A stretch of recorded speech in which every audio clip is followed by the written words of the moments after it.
उत्तराखंड की 17 ग्लेशियर झीलें खतरे में आ गई हैं। वैज्ञानिकों ने उत्तराखंड की केदारनाथ, भिलंगना और गौरीगंगा ग्लेशियर की झीलों को भी गंभीर आपदा वाले इलाकों के तौर पर चिन्हित किया है और खतरे की घंटी बजा दी है। ग्लेशियरों के खतरे में आने की गंभीरता का अंदाजा इसी बात से लगा सकते हैं कि उत्तराखंड सरकार की आपदा प्रबंधन को विशेषज्ञों के साथ बैठकर हर ग्लेशियर और उस पर मंडरा रहे खतरों से निपटने के लिए लंबी चौड़ी कार्य योजना तैयार करनी पड़ रही है।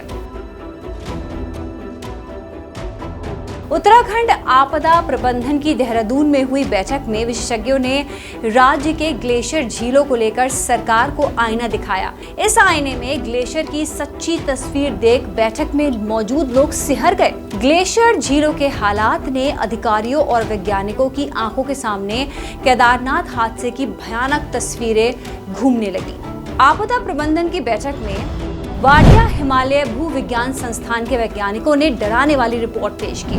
वैज्ञानिकों ने बताया कि वे गंगोत्री ग्लेशियर की निगरानी कर रहे हैं। वैज्ञानिकों के मुताबिक गंगोत्री ग्लेशियर के साथ कुछ और ग्लेशियर झीलों पर भी गंभीर खतरा मंडरा रहा है। इन झीलों को गंभीर आपदा वाली संभावित सूची में रखा गया है। यही नहीं, वैज्ञानिकों ने वसुधारा ताल को लेकर भी सावधानी बरतने की चेतावनी दी है। वाडिया इंस्टीट्यूट ने वसुधारा ताल को भी आपदा के लिहाज से बेहद गंभीर बताया। वैज्ञानिकों ने संभावित आपदा वाली इस ग्लेशियर झीलों में तत्काल आधुनिक इक्विपमेंट्स लगाने पर जोर दिया ताकि ग्लेशियर फटने या दूसरी संभावित आपदा का पूर्वानुमान लगाकर जान माल की सुरक्षा की जा सके।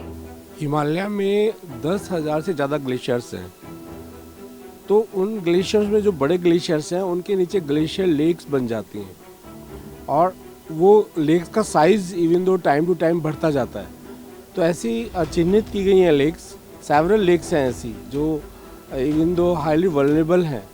उसमें जो वाटर है यदि उसे आप मॉनिटर नहीं करेंगे, उसे कंट्रोल नहीं करेंगे तो बेस्ट वे तो होता है कि उससे कोई पासेज बनाए लेक्स में, बहुत ज़्यादा वाटर स्टोरेज ना हो, नहीं तो केदारनाथ जैसी स्थिति हो जाएगी। बैठक में Indian institute of remote sensing यानी IIRS ने भी ग्लेशियर झीलों पर अपनी रिपोर्ट सरकार को सौंप दी है। IIRS की रिपोर्ट के मुताबिक भागीरथी, मंदाकिनी और अलकनंदा नदियों के पास की ग्लेशियर झीलों की लंबे समय से निगरानी की जा रही है। निगरानी में पाया गया है कि केदारनाथ, भिलंगना और गौरीगंगा ग्लेशियरों में मलबा और मोरेन क्षेत्र लगातार बढ़ रहा है, जो आपदा के लिहाज से बेहद खतरनाक हो चुका है। ये रिसर्च नहीं, मुझे लगता है कि सरकार पूरी तरह से मॉनिटरिंग कर रही है और उसमें वर्क हो रहा है पूरी तरह से। जो डिजास्टर मैनेजमेंट डिपार्टमेंट है हमारा उत्तराखंड का, वो पूरी तरह से इसमें सचेत है और उन्हें पूरी रिपोर्ट है इस बात की कि कौन सी झीलें सेंसिटिव हैं और उस पर वर्क कर रहे हैं। वैज्ञानिकों की रिपोर्ट देखने के बाद आपदा प्रबंधन ने उत्तराखंड में ग्लेशियर्स की निगरानी के लिए अगले 10 दिनों में टीम गठित करने की घोषणा की। टीम द्वारा की गई रिसर्च केंद्र सरकार को भेजी जाएगी। उसके बाद केंद्र के निर्देश पर ग्लेशियर झीलों से होने वाली आपदाओं पर नियंत्रण के ठोस कदम उठाए जाएंगे। वैज्ञानिकों के मुताबिक ग्लेशियर झीलों के खतरे में आने की कई वजह हैं। इनमें से मुख्य वजह तापमान में बढ़ोतरी है।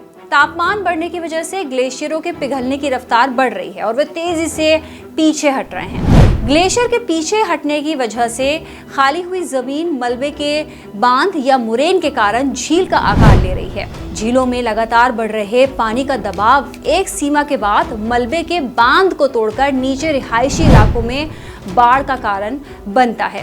2013 के केदारनाथ और 2021 में धौलीगंगा बाढ़ हादसे में ठीक यही हुआ था। वैज्ञानिकों द्वारा पेश की गई रिपोर्ट के मुताबिक उत्तराखंड की 347 ग्लेशियर झीलें हैं। इनमें से अलकनंदा की 8, महाकाली की 3, भागीरथी की 2, भिलंगना, गौरीगंगा, मंदाकिनी और धौलगंगा की एक ग्लेशियर झील पर गंभीर खतरे की तलवार लटक रही है।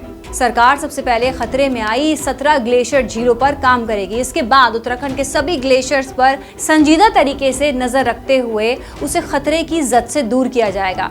सरकार नहीं चाहती कि केदारनाथ जैसा हादसा उत्तराखंड एक बार फिर देखे। हमारी इस पेशकश में अभी के लिए बस इतना ही। श्रेष्ठ उत्तराखंड पर खबरों से जुड़े रहने के लिए चैनल को सब्सक्राइब करें, बेल आइकन दबाएं और देखते रहें श्रेष्ठ उत्तराखंड।